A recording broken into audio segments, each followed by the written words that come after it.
오늘 말씀으로 길을 놓는 사람이 됩시다라는 제목으로 길을 놓는 사람이 됩시다라는 제목으로 하나님 말씀 전하도록 하겠습니다.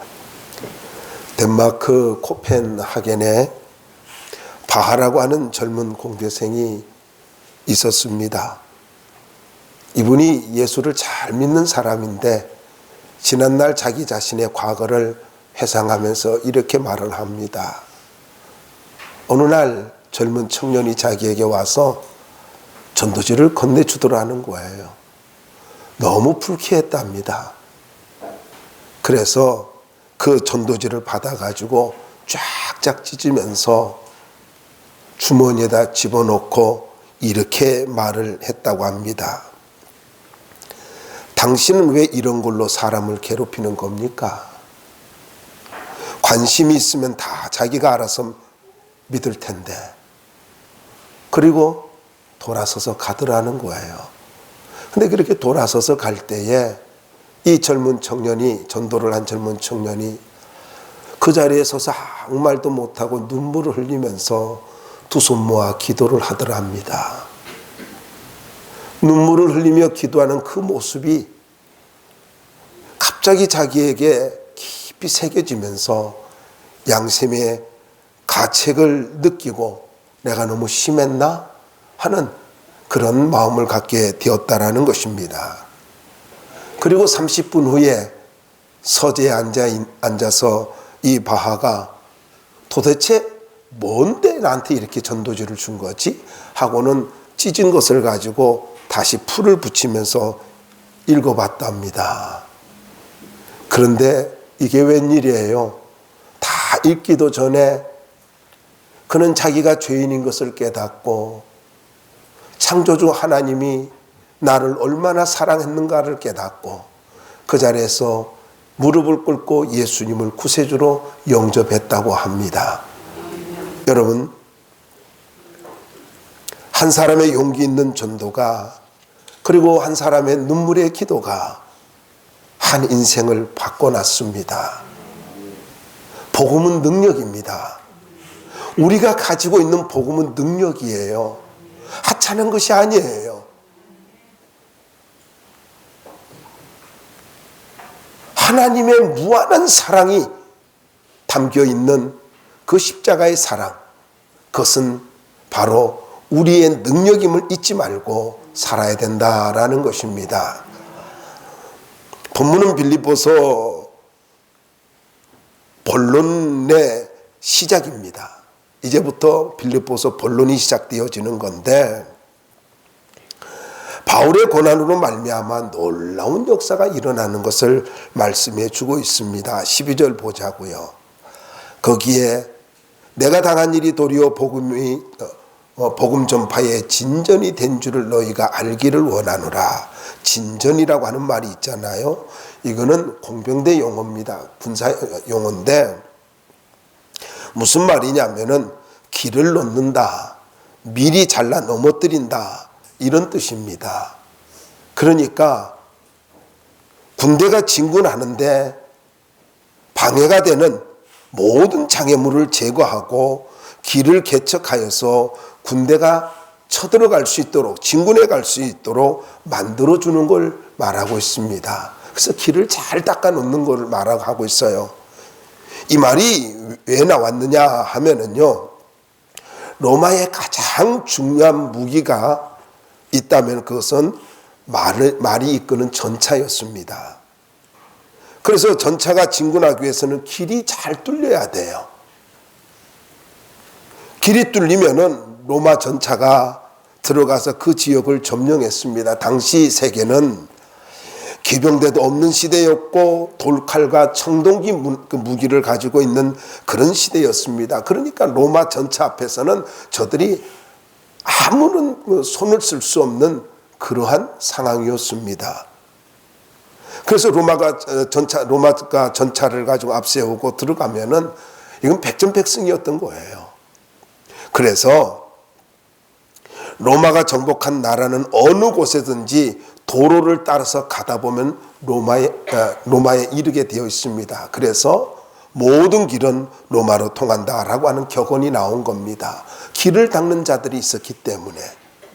사도 바울은 이걸 이야기하면서 영적으로 해석을 하고 있는 거예요.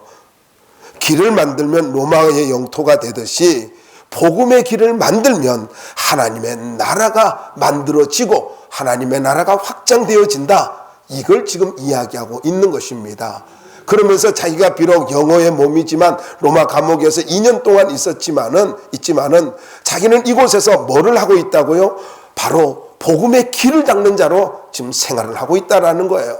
참 멋지지 않습니까? 고난 가운데 있어요. 열악한 환경 가운데 있어요. 어려운 가운데 있어요. 그런데 낙심하고 절망하는 것이 아니라 나는 감옥이 아니라 하나님의 복음을 위해서 하나님의 나라를 위해서 길을 닦고 있는 자야. 지금 길을 닦고 있어. 이렇게 믿음으로 반응하고 있더라라는 것입니다.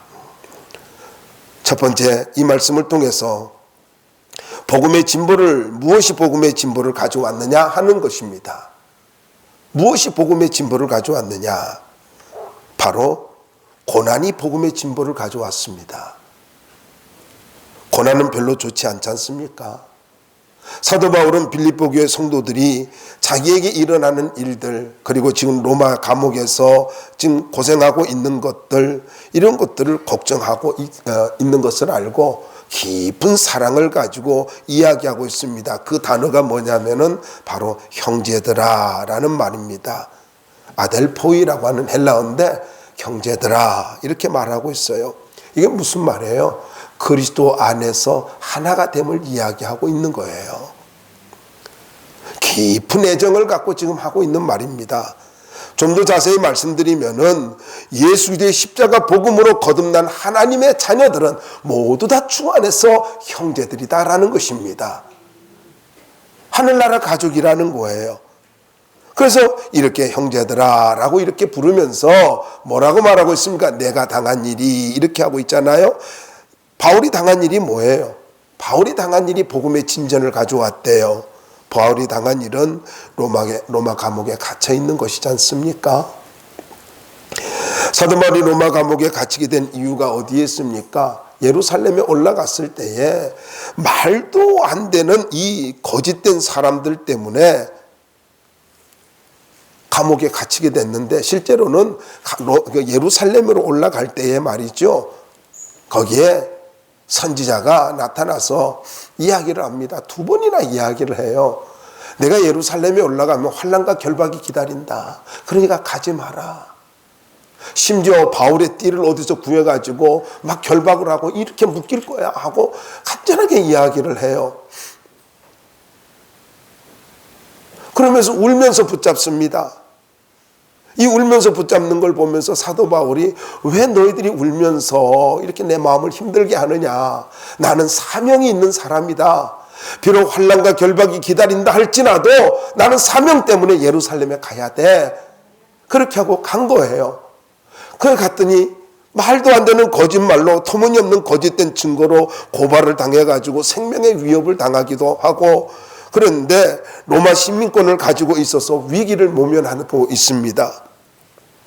그러면서도 끊임없이 모욕과 수치를 당하면서 음모와 공경에 빠지는 가운데 그러는 죄수의 몸으로 있으면서도 총독들과 왕들에게, 최고의 통치자들에게 복음을 전합니다.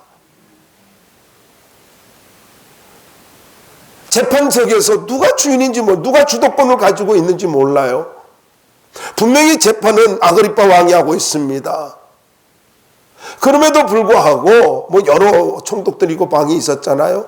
근데 바울이 주도하고 있어요. 저는 여러분들에게 꼭 부탁드리고 싶습니다. 여러분, 주도적인 인생을 사시기 바랍니다. 환경에 굴복하지 말기 바랍니다. 비록 내가 죄수로서 지금 억울하게 누명을 쓰고 죄수로 있다 할지라도 바울은 그걸 가지고 생각하지 않았어요. 자기가 죄수가 되었다는 걸 생각하지 아니하고 그는 하나님의 일꾼으로서, 하나님의 사자로서, 사명을 가진 자로서 복음을 전하고 있다는 것입니다.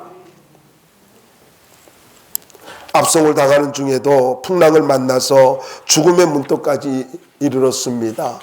근데 여러분 한번 생각해 보세요. 276명의 그 풍랑을 만난 사람들 중에서 다 다들 이제 음식을 못 먹고 기진하고 있을 때에 바울은 기도했어요. 지난밤에 하나님께서 내게 말씀하시기를 여기에 있는 모든 사람이 한 사람도 죽지 않을 거야. 그렇게 고백을 합니다. 풍랑 가운데도 누가 주도적인 인생을 살고 있어요? 사도 바울이었습니다. 환경이 어려워서 주님을 섬기기 어렵다고요? 성경 어디에 그런 게 있어요? 기도하는 사람은 언제나 주도적인 인생을 살 수 있다는 것을 믿을 수 있기를 바랍니다. 기도하지 않고 풍랑을 보고 환경을 보니까 자꾸 낙심이 되는 거예요. 여러분, 바울이 주어진 환경에서 낙심하지 않고 복음을 전한 것처럼 우리들도 담대함을 갖고 살 수 있기를 바랍니다. 더 나아가서 고난은 복음을 전할 수 있는 기회였다라는 것입니다. 바울은 성령의 감동을 받은 사람들의 예언을 들으면서도 하나님 나라 확장을 위해서 복음 사명 때문에 고난의 길을 택했지 않습니까? 안락한 길을 택하지 않았습니다. 오직 사명으로 살았습니다. 오직 사명으로. 저는 여러분들에게 강력하게 도전드리고 싶습니다. 여러분, 사명으로 살기를 바랍니다. 물질을 쫓아 살지 마시고요, 사명으로 살기를 바랍니다. 물질이 좀 많아지면 교만해지고, 물질이 좀 없으면 절망해지고, 여러분, 물질 때문에 절망하고 물질 때문에 교만하는 거, 이거는요 모두 인본주의라는 것을 잊지 말아야 돼요. 나는 교만하지 않아요. 물질 때문에 절망하면은요 그 사람 교만한 사람이라는 거예요. 아시겠어요? 환경이 좋을 때에 주님 잘 섬긴다고요? 그럴 수 있죠. 얼마나 좋은 거예요. 근데 환경이 나쁘면 믿음을 저버려요. 그 사람은 교만한 사람이라는 거예요. 교만과 절망은 쌍둥이입니다. 잊지 마시기 바랍니다. 바울은 자신에게 일어나는 모든 일에 원망과 불평과 회의가 될 수 있었지만 도리어 복음의 진전, 복음의 길을 닦는 것으로서 기회를 삼았다라는 것입니다. 얼마나 억울했겠습니까? 그럼에도 불구하고 바울은 하나님의 섭리로 믿었습니다. 팁을 하나 드릴까요? 풍랑 가운데서 엄청난 유라굴로라는 풍랑이 일어났잖아요. 바울이 두려워했을까요? 아니에요. 이렇게 말했어요. 하나님께서 바울에게 네가 로마도 보아야 하리라. 로마에서도 복음을 전해야 하리라. 그러니까 나는 이 지중해에서 죽을 사람이 아니라는 거예요. 사명이 있는 사람은 중간에 포기할 사람이 아니라는 거예요. 사명이 없으니까, 비전이 없으니까 자꾸 상황 앞에서 낙심하는 겁니다. 아마 이랬을 것 같아요. 제 생각이에요. 유라굴로라가는 풍랑이 막 일어날 때에 아무리 태풍이 불어도 나는 로마에 갈 거다, 그러지 않았겠어요? 맨날 며칠을 가지고 수십 일을 가지고 힘들게 지내면서도 그는 두려워서 잠을 못 잤을까요? 아니요, 잠을 잘 잤을 거예요.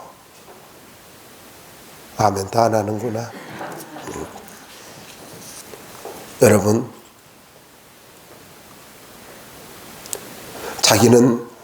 이 사도 바울은 자기는 고난을 통해 수많은 사람이 복음을 듣고 구원받아 소망 가운데 새로운 인생을 살게 되는 것을 보면서 너무 기뻐했다라는 것입니다.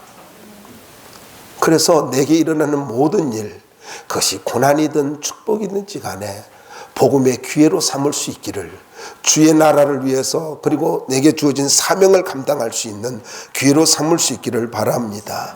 많은 사람이 현실을 속단하고 믿음을 버리는 안타까운 일이 있습니다.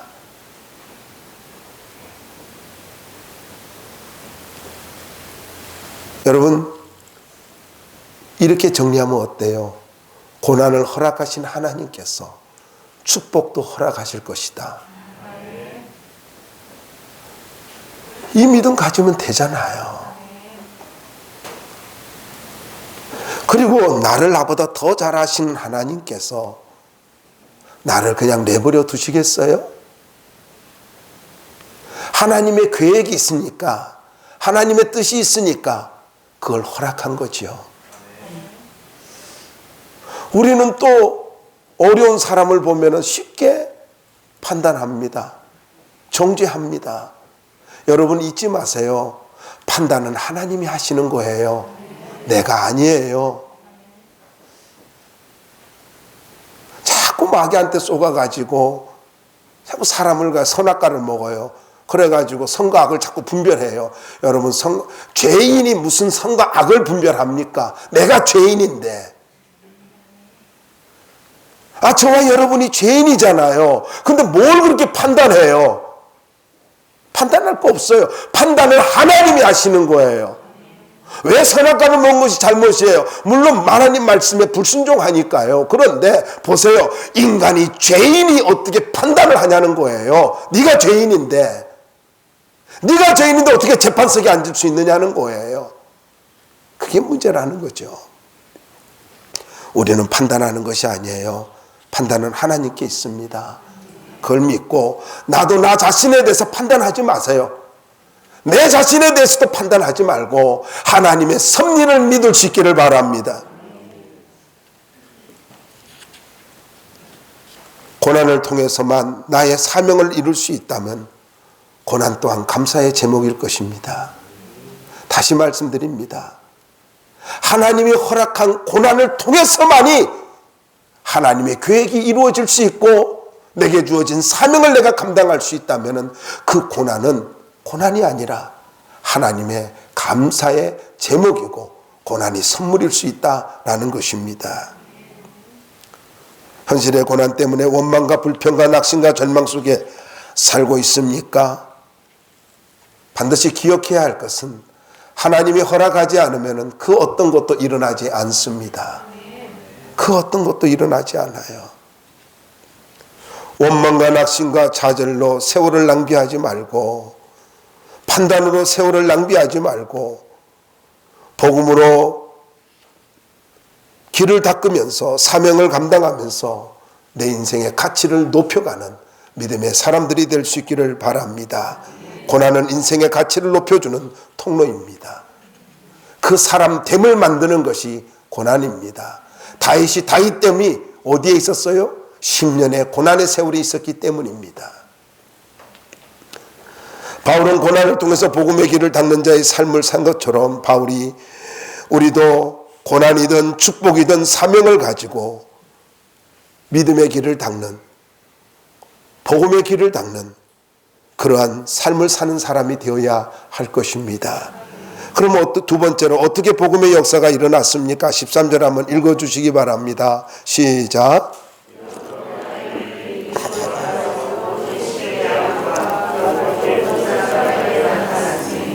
네, 여러분 시대 안에서 복음의 역사가 일어났다라는 거예요. 여기 보니까 나의 매임이 이랬잖아요. 나의 매임이 뭐예요? 단순한 결박이 아니라는 거죠. 쇠사슬에 매였다는 뜻입니다. 쇠사슬에 매인 상태에서 모든 시대와 여러 사람에게, 다시 한번 보세요. 모든 시대와 그 밖의 모든 사람에게 나타났다 이렇게 말하고 있어요. 무슨 말이냐면요, 이 시대라고 하는 것은 황제의 경호를 맡은 부대를 말을 하고 있거든요. 이 부대에 속해 있는 호위병은 대부분 실력 있는 집안의 자제들입니다. 그래서 로마의 정신으로 투철하게 무장된 사람들이었습니다. 다른 부대들은 이방인도 섞여 있었습니다. 그리고 군사 중에서 뛰어난 인격을 가진 사람이 백부장을 되기도 하는 그런 시대였습니다. 그런데 여기 이 시대만큼은 철저히 로마인들로 구성되었기 때문에 이들이 누리는 특권은 대단했다라는 것입니다. 그래서 많은 사람들이 로마의 그 명문가에서 자제들이 이곳에 들어오려고 애를 썼다고 합니다. 그래서 이 시대의 인원은 약 9,000명에서 13,000명 가량 됐다고 합니다. 이 황제의 정예 부대로 선발된 시대는요, 로마가 힘을 잃어갈 때에, 로마가 쇠퇴해 갈 때에 세력이 막강해져 가지고 왕을 폐위시키기도 하고 왕을 새롭게 옹립하기도 하고 그랬다고 합니다. 그 시대가 가지고 있는 힘이 대단했던 거예요. 그래서 이런 말이 있습니다. 시대는 황제 제족이다 라는 말이 있을 정도로 그 권력이 대단했습니다.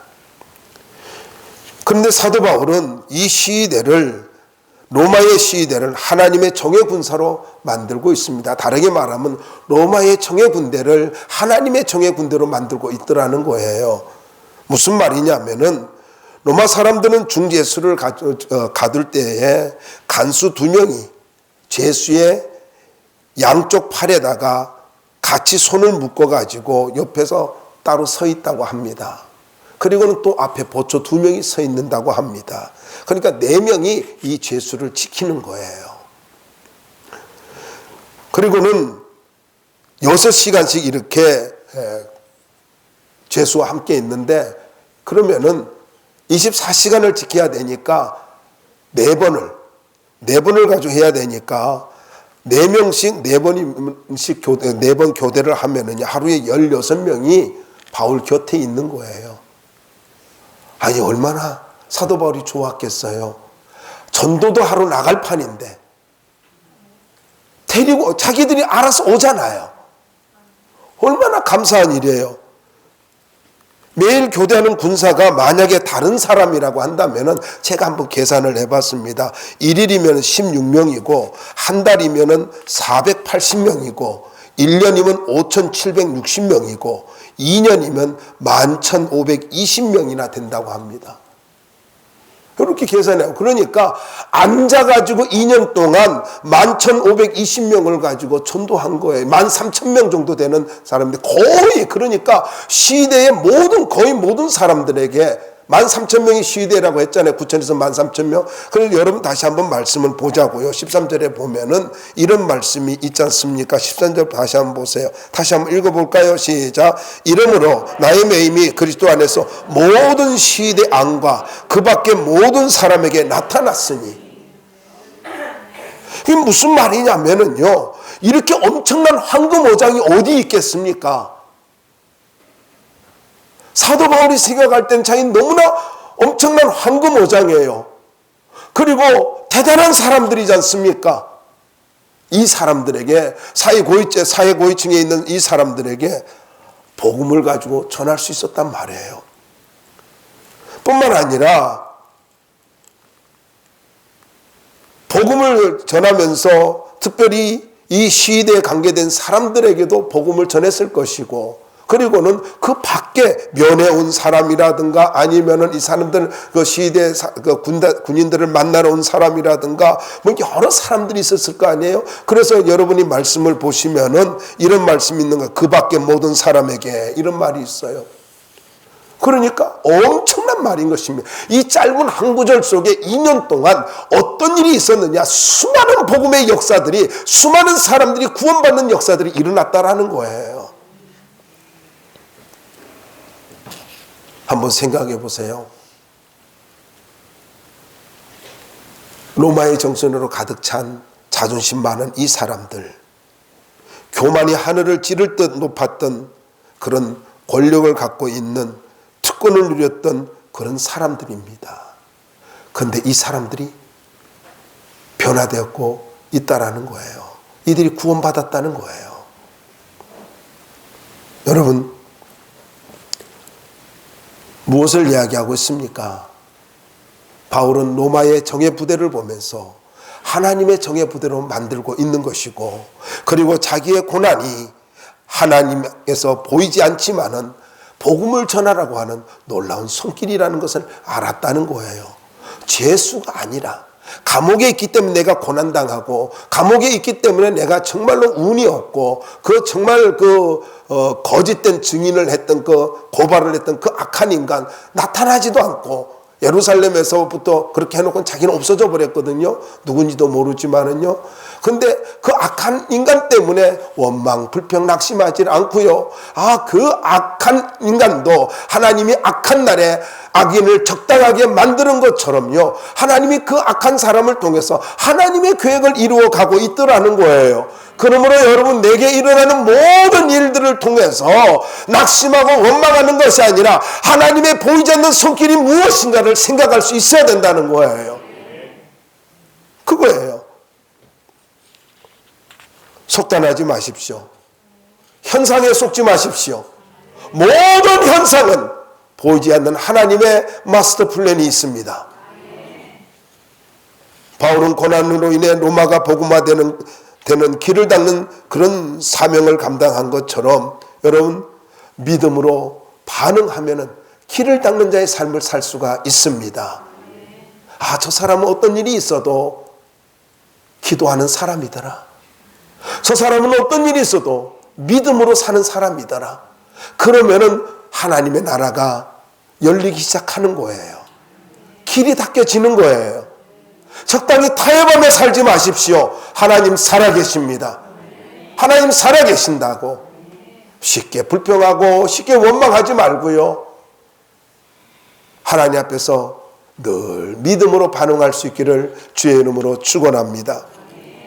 마지막 세 번째로 복음의 길이 닦아진 결과가 있습니다. 14절 말씀해 보자고요. 한번 읽어주시기 바랍니다. 14절 시작.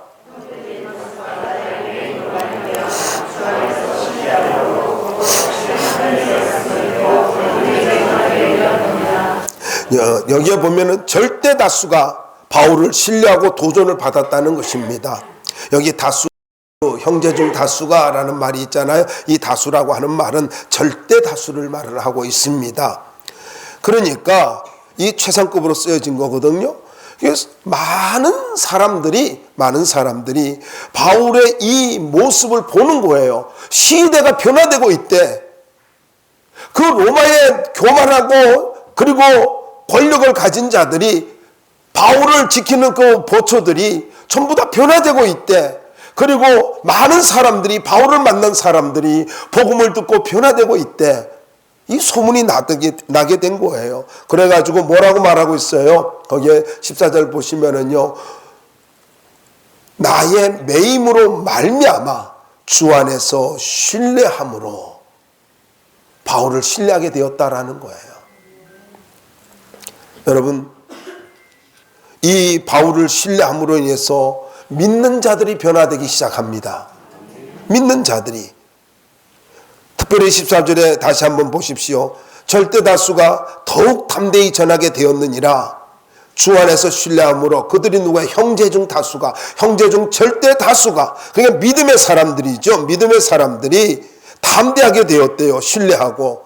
그러니까 현재 위험의 상태가 계속되고 있지만은 사람들이 용기를 새롭게 갖고 지속적으로 복음을 전파했다는 것인데, 여기에 보면은 겁없이라는 말이 나오잖아요. 겁없이, 이 말은 부끄러움 없이, 두려움 없이라는 뜻입니다.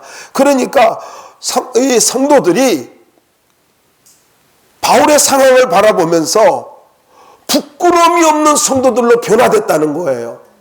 여러분 잊지 마세요. 내가 믿음으로 올바르게 반응하면서 살아야 할 이유는요, 나의 신앙이 나의 신앙으로 끝나는 것이 아니라 믿음을 잃어버렸던 사람들이, 신앙이 식었던 사람들이, 열정이 식었던 사람들이, 하나님을 떠났던 사람들이 다시 회복하는 기회가 될 수 있다는 거예요.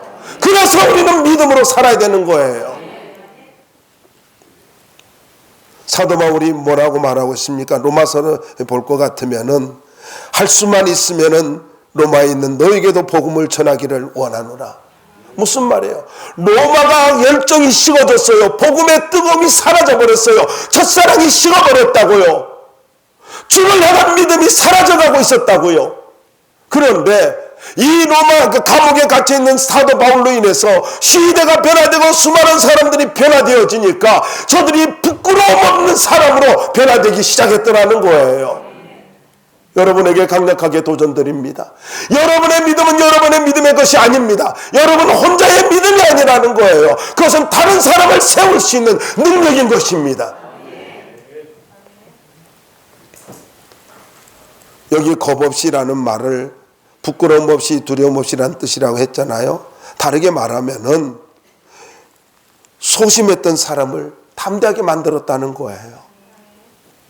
열정이 없던 사람을 뜨거운 사람으로 만들었다는 것입니다. 겁이 많고 나약했던 사람들, 눈치를 보던 사람들을 강하게 만들었다는 거예요. 아, 하나님이 함께 하시니까 저런 역사가 나타나는구나. 이걸 본 거예요. 여러분, 사도 바울 한 사람으로 인해서 위대한 영향이 미쳐지고 있는 것입니다. 완면입니다. 한 사람입니다. 많은 일들 때문에 사람이 변화되는 것이 아니에요. 한 사람의 뜨거운 믿음, 한 사람의 분명한 믿음 때문에 사람들이 변화된다라는 것입니다. 저는 여러분들에게 도전을 드리고 싶습니다. 여러분이 뜨거운 사람 되시기 바랍니다. 여러분이 분명한 믿음의 사람이 되시기를 바랍니다. 여러분이 사명을 가지고 길을 닦는 자의 삶을 살기를 바랍니다. 그러면 수많은 사람들이 그 길을 따라올 것입니다. 그리고 영향을 받을 것이고 변화의 역사가 일어날 것입니다. 이와 같은 축복이 여러분에게 임하기를 주의 이름으로 축원합니다.